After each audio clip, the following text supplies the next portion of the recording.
नमस्ते। उपवास क्या है? तो उपवृत्तस्य पापेभ्यः सहवासो गुणे ही यः उपवासस्य विज्ञेयो न शरीरस्य शोषणम, ऐसे आयुर्वेद में कहा गया है। मतलब क्या? उपावृत्तस्य पापेभ्यः मतलब आपको पापों से दूर रहना है। फिर सहवासो गुणे ही यः, तो आपको गुणों के साथ मतलब सद्गुणों के साथ ज़्यादा से ज़्यादा रहना है। आपका बर्ताव जो है वो आपको अच्छे से अच्छा रखना है। उपवासस्य विज्ञेयो, वो उपवास है। और न शरीरस्य शोषणम, आपके शरीर का शोषण करना, कुछ भी मत खाओ, भूखे रहो, ऐसे ओरिजिनली उपवास में कहीं पे भी एक्सपेक्टेड नहीं है। बाद में क्या हुआ, थोड़े दिनों बाद, कि सद्गुण की जगह भगवान जी आ गए, तो भी ठीक है। आपको दिन भर भगवान जी के साथ ज़्यादा से ज़्यादा रहना है और पापों से दूर रहना है, वो उसका मतलब बाद में हो गया। फिर समय बीतता गया, फिर क्या हुआ कि डिस्ट्रैक्टर, कि भगवान जी के साथ हमको रहना है, लेकिन उसके लिए सबसे बड़ा डिस्ट्रैक्टर कौन होता है? कि खाना। आज मुझे ये खाना है, कल मुझे वो खाना है, परसों ये। तो खाने के बारे में हमारे मन में सबसे ज़्यादा विचार होता रहता है, जो आपको भगवान जी से जुड़ने में डिस्ट्रैक्टर की तरह काम करता है।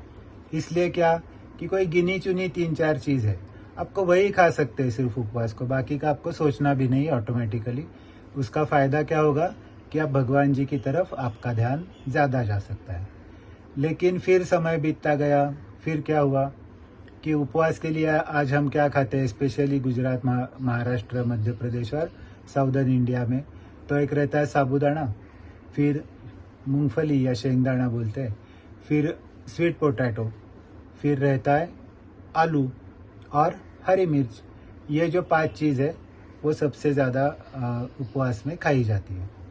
तो अभी गौर करने वाली बात यह है कि ये जो सभी चीज़ है ये ओरिजिनली भारत की है ही नहीं। ये जो है वो यूरोपियन लोगों के साथ भारत में आ गई थी।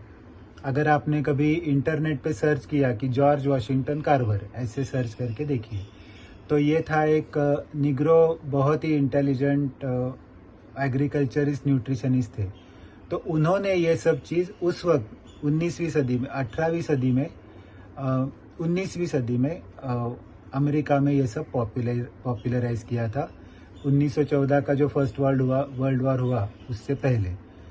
तो वहाँ से वो चीज़ यहाँ पे, टोमेटो भी था उसमें, लेकिन टोमेटो हम यहाँ पे उपवास के लिए खाते नहीं है, इसलिए उसका जिक्र अभी यहाँ पे नहीं कर रहा हूँ।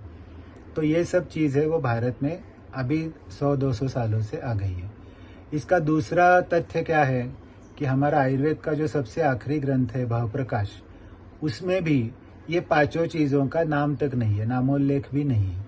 इसका मतलब ये भारत में थे ही नहीं। तो जब ये भारत में आए, उससे पहले उपवास में लोग क्या खाते होंगे अगर ये था ही नहीं तो ये हमें बात गौर करने लायक है। तो दूसरी जो चीज़ हमने बोली थी कि डिस्ट्रैक्टर, कि मुझे ये खाना वो खाना है, ये निकालने के लिए उपवास के पदार्थ बताए गए थे। लेकिन आजकल क्या होता है, अरे पिछले उपवास को मैंने खिचड़ी खाई थी, इसकी उपवास को मुझे साबूदाना वड़ा खाना है, अगले उपवास को मुझे वो वहाँ पे उपवास की खिचड़ी मिसळ बहुत अच्छी मिलती है, वो मुझे खानी है। तो इस तरह से चालू रहता है दिमाग में। तो उसके लिए भी हमें कुछ ना कुछ थोड़ा सोचने की ज़रूरत है। तो फिर क्या खाए उपवास को? एक तो हो गया धार्मिक एस्पेक्ट जो हमने अभी देखा, शास्त्र के हिसाब से क्या करना चाहिए। तो उपवास के लिए जब आप कहते हैं कि आज मैं कुछ नहीं खाऊंगा या कम खाऊंगा, उसमें एक्सपेक्टेड क्या है कि आपकी जो पचन शक्ति या डाइजेशन है उसको थोड़ा सा आराम मिले। लेकिन उसी वक्त आपका जो न्यूट्रिशन है सॉरी, तो वो जो न्यूट्रिशन है उसमें तो आपको कुछ भी कॉम्पनसेशन नहीं होना चाहिए। तो इस तरह की जो पचने में लघु है चीज़, लेकिन फिर भी उसका न्यूट्रिशन वैल्यू बहुत अच्छा है, ऐसी अगर आप कुछ चीज़ उसके लिए सोचें और वो उपवास के लिए खाने के लिए चालू करें, तो भी फिर भी ठीक है। तो ये हमें करना है कि शास्त्र का भी हमें विचार करना है, मतलब आरोग्य शास्त्र का, आयुर्वेद का, धार्मिक शास्त्र का भी विचार करना है और अपनी सेहत का भी विचार करना है। तो ये तीनों का एक साथ विचार करके फिर आप ऐसे कोई तय कीजिए कि मैं उपवास को इतना ही खाऊंगा या खाऊंगी, इसके अलावा बाकी कुछ नहीं। तो इस तरह का अगर आपने उपवास किया तो आपको वो आध्यात्मिक लेवल के लिए भी, आपके शारीरिक लेवल के लिए भी, सभी के लिए बहुत ही अच्छा लाभप्रद भी होगा। आपका स्वास्थ्य भी उससे बढ़ेगा और आपका मानसिक स्वास्थ्य भी, क्योंकि आपको भगवान जी की भक्ति करने का मौका या अवसर मिला, तो उसकी वजह से आपका मानसिक स्वास्थ्य भी उससे बहुत अच्छा रह सकता है। तो अगर ये वीडियो आपको अच्छा लगा है तो लाइक कीजिए और शेयर कीजिए, चैनल को सब्सक्राइब कीजिए। बहुत बहुत धन्यवाद।